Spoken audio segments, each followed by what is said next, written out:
이사를 앞두고 집 정리를 시작할 때 많은 분들이 정말 똑같은 후회를 한다고 합니다. 아, 다른 건 몰라도 책부터 정리할 걸. 아, 네. 정말 많이 듣는 얘기죠. 혹시 이런 경험 있으신가요? 가구, 옷, 잡동사니 이런 거 다 정리하고 나면 항상 가장 마지막까지 남아서 제일 큰 스트레스를 주는 짐. 바로 책이죠. 네, 바로 책입니다. 오늘은 왜 유독 이 책 정리가 이사 때마다 우리의 골칫거리가 되는지, 그 심리적인 이유부터 아주 현실적인 문제까지 좀 깊이 파고들어 보고요. 이 딜레마를 해결할 새로운 관점에 대해서 이야기 나눠보겠습니다. 네, 좋습니다. 이게 단순히 무거운 종이뭉치라는 말로는 설명이 좀 부족하거든요. 그렇죠. 책 한 권 한 권에는 우리가 그 책을 읽던 시절의 생각, 감정, 심지어는 뭐랄까, 아, 나 이런 사람이 되고 싶다는 그런 열망까지 담겨 있습니다. 아, 맞아요. 그러니 버리는 게 아니라 마치 내 역사의 한 페이지를 그냥 찢어내는 것처럼 느껴지는 거죠. 오늘 저희가 살펴볼 자료들은 바로 이 지점, 그러니까 이사가 주는 현실적인 고통과 책에 얽힌 감정적인 무게 사이에서 우리가 어떤 새로운 선택을 할 수 있는지 그거 보여주고 있습니다. 자, 그럼 이 지긋지긋한 문제의 핵심부터 한번 들여다보죠. 이사 준비 목록에서 책 정리는 왜 항상 맨 마지막 순위로 밀려날까요? 자료에서는 이걸 결정이 필요한 물건이기 때문이다, 이렇게 명확히 짚어주는데요. 네, 맞습니다. 이게 옷처럼 단순히 낡았다고 버릴 수도 없고 또 가구처럼 기능이 다했다고 처분할 수도 없는 아주 그 애매한 경계에 있는 물건이라는 거죠. 심리적인 요인이 크다는 거네요. 그렇죠. 심리학에서는 이걸 정체성 표식이라고도 설명합니다. 우리 책장에 꽂힌 책들은 그냥 읽기 위한 도구가 아니라는 거예요. 아, 정체성 표식이요? 네, 타인에게 그리고 자기 자신에게 나는 이런 사람이다 라고 말해주는 일종의 상징물이라는 거죠. 아, 그거 정말 흥미로운 관점이네요. 예를 들어 어려운 철학책이 꽂혀 있으면 나는 지적인 사람, 멋진 소설책들이 있으면 나는 감수성이 풍부한 사람, 이런 무언의 메시지를 주는 겁니다. 그러니 책을 버리는 행위가 곧 나의 정체성 일부를 부정하는 것처럼 느껴져서 강한 저항감을 불러일으키는 거죠. 와, 그러니까 물리적인 무게뿐만 아니라 감정적인 무게까지 더해져서 결정을 더 어렵게 만든다는 거군요. 정확합니다. 이게 현실적인 문제로 넘어가면 더 골치 아파집니다. 자료에 따르면 이삿짐 센터 직원분들이 이구동성으로 가장 힘들어하는 짐이 두 가지가 있다고 하는데요. 네네. 바로 화분이랑 책입니다. 화분이랑 책만 없으면 이사 진짜 쉬운데, 이런 말이 현장에서 공공연하게 나올 정도라고 해요. 그럴 수밖에 없습니다.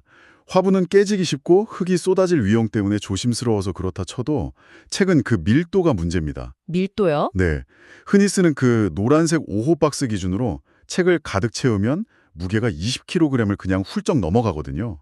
이게 웬만한 소형 냉장고 무게랑 맞먹습니다. 와, 그렇게나 무거워요? 네, 크기는 작아서 만만해 보이는데 들어 올리는 순간 허리에 엄청난 부담을 주는 거죠. 이사 비용이 짐의 부피랑 무게, 그리고 작업 시간에 따라 책정된다는 점을 생각해보면 책 수십 박스는 이사 비용을 눈에 띄게 상승시키는 주범이 되는 셈입니다. 단순히 무거워서만이 아니라는 점도 지적하고 있더라고요. 책이 책장에 잘 정리되어 있는 게 아니라 바닥이나 다른 박스에 막 여기저기 흩어져 있는 경우, 이게 이사 당일 동선을 완전히 마비시킨다고 합니다. 아, 그렇죠. 다른 큰 짐을 옮겨야 하는데 발 디딜 돔 없이 책박스가 쌓여 있으면 작업 효율이 뚝 떨어지는 거죠. 이사 현장의 혼란을 가중시키는 복병인 셈이네요. 그렇죠. 그리고 그 혼란은 이사가 끝난다고 해서 끝나지 않습니다. 사실 진짜 문제는 새 집에서 시작되죠. 맞아요. 이전 집에서는 맞춤처럼 잘 맞았던 책장이 새 집 구조랑은 안 맞아서 애물단지가 되거나, 책을 어디에 둬야 할지 몰라서 결국 방 한 구석에 책으로 거대한 탑을 쌓아두게 되잖아요. 네, 그 책탑이요. 바로 그 책탑이 분명 더 넓은 집으로 이사 왔는데 왜 집이 더 좁아진 것 같지? 이런 느낌을 주는 가장 큰 원인입니다. 바로 그 지점입니다. 언젠가 정리해야지라고 생각하면서 몇 달, 심지어는 몇 년을 그 책탑이랑 같이 사는 거죠. 맞아요. 결국 그 공간은 죽은 공간이 되어버리고요. 그래서 많은 분들이 이사 후에야 그때 안 보는 책은 미리 정리할 걸 하고 뒤늦게 후회를 하지만, 이미 모든 짐이 들어온 상태에서는 그 책들을 다시 정리할 엄두를 내지 못합니다. 결국 다음 이사 때까지 그 상태가 유지되는 그런 악순환이 반복되는 겁니다. 이쯤 되면 책은 더 이상 지적 자산이 아니라 공간을 점유하고 스트레스를 유발하는 부채에 가까워지는 거죠. 부채라니 좀 슬픈 표현이네요. 네, 그래서 이사를 계기로 이 악순환의 고리를 끊어낼 필요가 있는 겁니다. 맞습니다. 그렇다고 책을 좋아하는 사람한테 무작정 미니멀리즘을 외치면서 책을 다 버리라고 강요할 수는 없는 노릇이죠. 그럼요. 그건 마치 추억을 버리란 말처럼 들릴 수 있으니까요. 냐의 이분법에서 벗어나서 소유의 방식을 재정의하자는 겁니다. 네. 그리고 그 해결책으로 국민도서관 책꽂이라는 민간 서비스를 소개하고 있어요. 이 서비스의 핵심 철학은 처분이 아닌 관계의 재정립에 있습니다. 관계의 재정립이요? 네. 당장 내 곁에 두진 않지만 그렇다고 영원히 이별하는 것도 아닌 새로운 형태의 관계를 맺는 거죠. 핵심은 책을 그냥 박스에 담아서 창고에 쌓아두는 기존의 보관 서비스랑은 근본적으로 다르다는 점입니다. 아, 어떻게 다른가요? 이름처럼 실제 도서관과 같은 환경의 책꽂이에 내 책을 한 권 한 권 꽂아서 보관해준다는 그런 발상의 전환이 가장 큰 차별점입니다. 잠깐만요. 그게 정말 중요한 차이인 것 같아요. 내 소중한 책들이 그냥 습기찬 창고 박스 안에서 잊히는 게 아니라 어딘가에서 여전히 책으로서 존중받으면서 잘 있다는 느낌을 주는 거니까요. 바로 그겁니다. 심리적인 만족감이 완전히 다른 거죠. 와, 그러네요. 단순히 물건을 맡기는 게 아니라 내 책의 가치를 인정받는 느낌이 들 것 같아요. 그렇죠. 내 책이 그냥 이삿짐처럼 취급되는 게 아니라 제대로 된 서가에서 다른 책들과 함께 어엿한 책으로 보관되고 있다는 사실. 그 사실이 주는 심리적인 안정감이 이 서비스의 핵심 가치라고 할 수 있습니다. 공간을 비우면서도 죄책감이나 아쉬움을 느끼지 않을 수 있는 방법이군요. 네.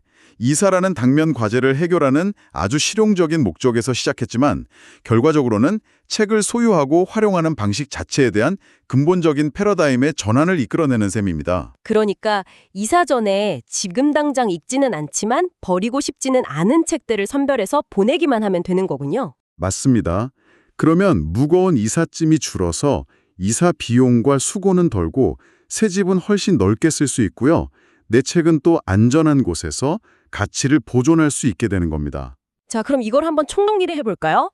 이사할 때 책은 감정적으로, 또 물리적으로, 그리고 비용적으로 우리에게 정말 큰 부담을 줍니다. 네, 그렇죠.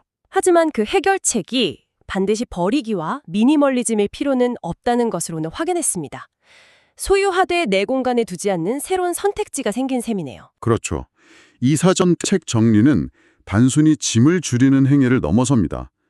그것은 앞으로 내가 살아갈 새로운 공간을 어떤 곳으로 만들고 싶은지에 대한 일종의 선언과도 같습니다. 선언이요? 네, 책으로 가득 찬 서재를 만들 것인가 아니면 그 공간을 비움으로써 다른 가능성을 채울 공간을 확보할 것인가 그리고 그 선택이 다음 이사를 더 나아가 우리의 일상을 훨씬 더 가볍고 편안하게 만들어줄 수 있다는 점을 시사합니다. 오늘 저희는 이사 때마다 반복되는 책과의 전쟁에서 벗어날 수 있는 새로운 해법을 살펴봤습니다.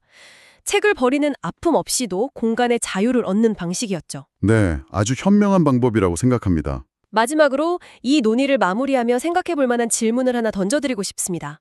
여러분의 책장에 잠자고 있는 책들은 단순히 나의 지적 여정을 증명하는 과거의 기념비인가요? 아니면 더 나은 현재를 위해 잠시 자리를 옮겨줄 수 있는 유연한 자산인가요?